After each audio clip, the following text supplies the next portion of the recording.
Welcome to our new chapter mechanical properties of fluid. ठीक है, अब ये चैप्टर का एक खास बात है कि ये चैप्टर में 3 पार्ट्स में चैप्टर को डिवाइड किया हुआ है, 3 पार्ट में। ओके, सबसे पहले तो हम फ्लूइड के बारे में पढ़ने वाले हैं। तो फ्लूइड के 3 प्रॉपर्टीज को इसमें डिस्कस किया हुआ है। वन इज हाइड्रोस्टैटिक, मतलब जब फ्लूइड रेस्ट में होगा एक बीकर में। दूसरा है हाइड्रोडायनामिक्स, ठीक है, जिसमें लिक्विड फ्लो होगा। और तीसरा मैं लिक्विड के सरफेस को स्टडी करता हूं, दैट इज सरफेस टेंशन, वो जो प्रॉपर्टी है। तो हाइड्रोडायनामिक्स, हाइड्रोस्टैटिक और सरफेस टेंशन, ये 3 सेगमेंट है। जैसे कि आपको पता है कि because of covid Maharashtra government ने सिलेबस को रिड्यूस करने का डिसाइड किया। ऑलरेडी रिड्यूस सिलेबस अभी आ चुका है, the circular is already out. So I have modified my lecture according to the new syllabus because I don't want कि आप बोर्ड्स का ज्यादा लोड लो। जितना पढ़ना है कम पढ़ो, अच्छे से पढ़ो, क्योंकि आपको ज्यादा फोकस एंट्रेंस पे करना है। बोर्ड्स में आपको मैं बोल रहा हूँ, ऐसे कोई बहुत कम कॉलेजेस होते हैं जैसे ग्रेजुएशन में अगर आप जा रहे हैं तो ही आपके बोर्ड्स के मार्क्स कंसीडर होंगे, ठीक है।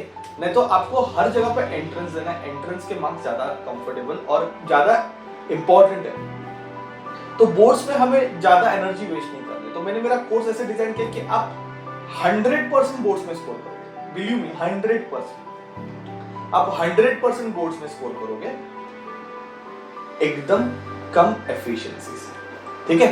तो मैंने क्या कर दिया कि जो कोविड-19 का जो सिलेबस है, मतलब जो रिड्यूस सिलेबस है फिजिक्स का, उसके हिसाब से मैंने ये डिजाइन किया हुआ है, ठीक है बच्चों।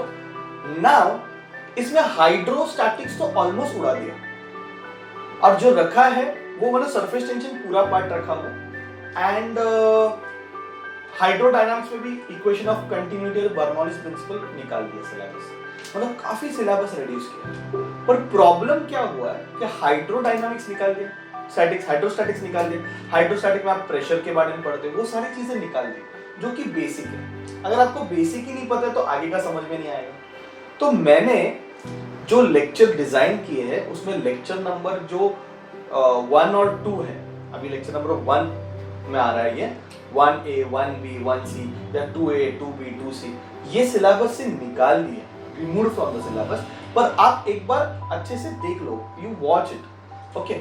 मैं इसमें आपके न्यूमेरिकल्स वगैरह का प्रेशर नहीं दूंगा, कुछ थ्योरी वगैरह नहीं देने वाला हूँ, क्योंकि ये सिलेबस में है नहीं तो क्यों पढ़ना है। पर एक बार समझ लो, एक बार सुन लो, थोड़े कॉन्सेप्ट क्लियर हो जाएंगे, फिर आगे का पार्ट पढ़ने में मजा आ जाएगा। तो मैं lecture number 1 and lecture number 2 ये जो भी है वो रेड्यूस सिलेबस में आ रहा है, मतलब बोर्ड एग्जाम में इस पे कोई क्वेश्चन नहीं आने वाला है। But for my satisfaction you at least watch it once, so that आप कॉन्सेप्चुअली स्ट्रांग हो जाओ, आपको समझ में क्या चल रहा है।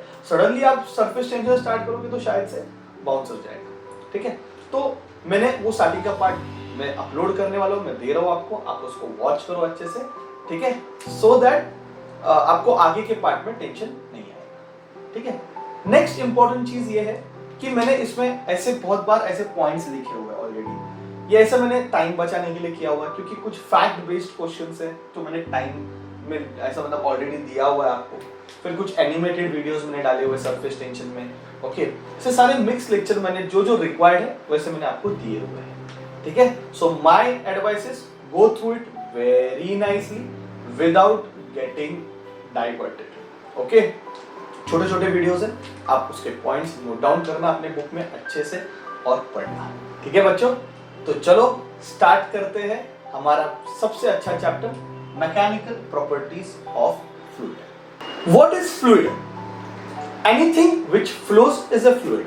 जो चीज फ्लो होती है उसको फ्लूइड बोलते हैं। लिक्विड फ्लो होता है, फ्लूइड है। गैसेस फ्लो होते हैं, फ्लूइड है। तो liquid and gases basically considered as fluid, okay.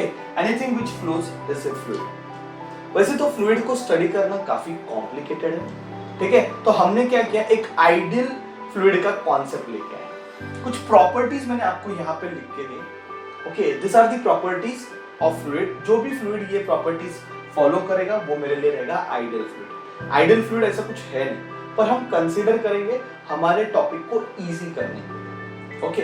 तो सबसे पहले हम सोचेंगे कि आइडियल फ्लूइड में मतलब जो फ्लूइड होता है वो इनकॉम्प्रेसिबल, मतलब कॉम्प्रेस नहीं होना चाहिए।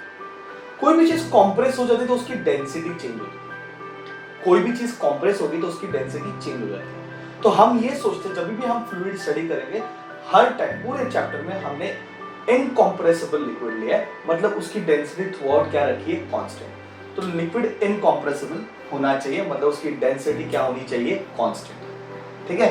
फिर बीच में आपने देखा रहेगा कि जैसे फ्लड्स वगैरह आते हैं या फिर जब पानी फ्लो होता है तो पानी में मॉलिक्यूल्स ऐसे एडीज बनते, गोल बिल घूमते, तो ऐसे कुछ नहीं होने वाला है। ओके, हम इररोटेशनल फ्लो कंसीडर करें, कोई रोटेशनल मोशन नहीं हो रहा है फ्लो का, फ्लो हमेशा सीधा ट्रांसलेटरी मोशन पे ही रहेगा। ओके, रोटेशनल मोशन का फ्लो हम इसमें लाने वाले नहीं है। कभी भी आप देखो बहुत बार ऐसा होता है कि पानी रोटेट होता है, गोल घूमता है, वो सब हम इसमें स्टडी नहीं करने वाले, वो आइडियल फ्लूइड की प्रॉपर्टी नहीं है। तो we will consider the flow is irrotational, we'll consider flow is irrotational, straight line, smooth flow रहेगा। नॉन विस्कस, हम फ्रिक्शन भी नहीं कंसीडर करने वाले। विस्कस मतलब विस्कोसिटी, विस्कोसिटी मतलब फ्रिक्शन, हाँ हम कंसीडर करेंगे लास्ट सेगमेंट में, जब मैं हाइड्रोडायनामिक स्टार्ट करूंगा ना, तभी मैं वो टॉपिक विस्कोसिटी से रिलेटेड है। अदरवाइज मैं नॉन विस्कस, मतलब पूरे जितने बार भी मैं लिक्विड लूंगा वो नॉन विस्कस रहने वाला, मतलब उसमें कोई फ्रिक्शन नहीं है, ऐसे सोचूंगा। और फ्लो भी मैं कैसे रखूंगा, स्टेडी रखूंगा। स्लो स्टेडी का मतलब है उसकी वेलोसिटी थ्रू आउट क्या रहने वाली है, कांस्टेंट रहने वाली, वेलोसिटी में हमेशा कांस्टेंट रखूंगा। तो ये फ्लूइड के कुछ प्रॉपर्टीज में मैं ध्यान में रखूंगा और उसके हिसाब से मैं ये चैप्टर को अप्रोच करूंगा। मैं हमेशा फ्लूइड को इनकॉम्प्रेसिबल लूंगा, मतलब फ्लूइड की डेंसिटी हमेशा मैं क्या लूंगा, कांस्टेंट। सेकेंड चीज, फ्लूइड का जो फ्लो है वो इररोटेशनल रहेगा। ठीक है, स्टेडी फ्लो लेंगे, थ्रू आउट उसकी वेलोसिटी क्या रहने वाली है, कांस्टेंट रहने वाली है, और मैं फ्रिक्शन को भी कंसीडर नहीं करने वाला हूं। ठीक है, तो ये प्रॉपर्टीज ऑफ आइलेट फ्लूइड है, एक मार्क के लिए पूछ सकते हैं। देखो सॉलिड और लिक्विड में ये डिफरेंस है कि सॉलिड हमेशा फोर्स को रेजिस्ट करता है, मे बी वो नॉर्मल फोर्स हो या फिर एक टैंजेंशियल फोर्स हो, मतलब शेयर आपने पढ़ा रहेगा, चेंज इन शेप वाला जो फोर्स रहता है। Okay, I don't know 11th standard में आपने इलास्टिसिटी पढ़ा है कि नहीं। फॉर एग्जांपल ये सॉलिड है, इसके ऊपर मैंने ऐसे फोर्स लगाया टैंजेंशियल, तो ये ऊपर का सरफेस सिर्फ मूव होगा, सिर्फ ऊपर के सरफेस पे फोर्स लगाया तो ये शेप बन जाएगा। या फिर ये अगर मैं एक सॉलिड कंसीडर कर रहा हूं तो मैं इसके ऊपर नॉर्मल फोर्स लगाता हूं इसके एरिया पे। ओके, तो ये वाले एरिया पे एक फोर्स यहाँ पे लगाते हैं, एक ऐसे फोर्स लगाते हैं, तो यहाँ पे मैंने फोर्स कैसे लगाया, टैंजेंशियल लगाया। यहाँ पे फोर्स मैंने कैसे लगाया, परपेंडिकुलर एरिया। तो ये जो सॉलिड है वो फोर्स को रेजिस्ट करता है, अपोज करता है, फ्लूइड नहीं कर पाता, करेगा तो बहुत कम, बहुत कम। तो ये मेन डिफरेंस है सॉलिड और लिक्विड में। सॉलिड हमेशा फोर्स को क्या करता है, अपोज करता है, रेजिस्ट करता है। मतलब क्या है, ये फोर्स निकलने के बाद अगर इसने अपनी इलास्टिक लिमिट क्रॉस नहीं की है तो ये फोर्स निकलने का अपने ओरिजिनल फॉर्म में वापस आ जाएगा, क्योंकि वो रेजिस्ट करता है, उसको ये ओरिजिनल शेप पे वापस आ सकता है। लिक्विड में ऐसा नहीं होता। तो फ्लूइड में जो है, फ्लूइड जो फोर्स है उसको अपोज नहीं करते, ओके, रेजिस्ट नहीं करते। ओके, इनफैक्ट जिस कंटेनर में रखा उस कंटेनर का शेप ले लेता है। ठीक है, हमने ये सब पढ़ा रहेगा। तो ये सब फ्लूइड के प्रॉपर्टीज अपने को पता है।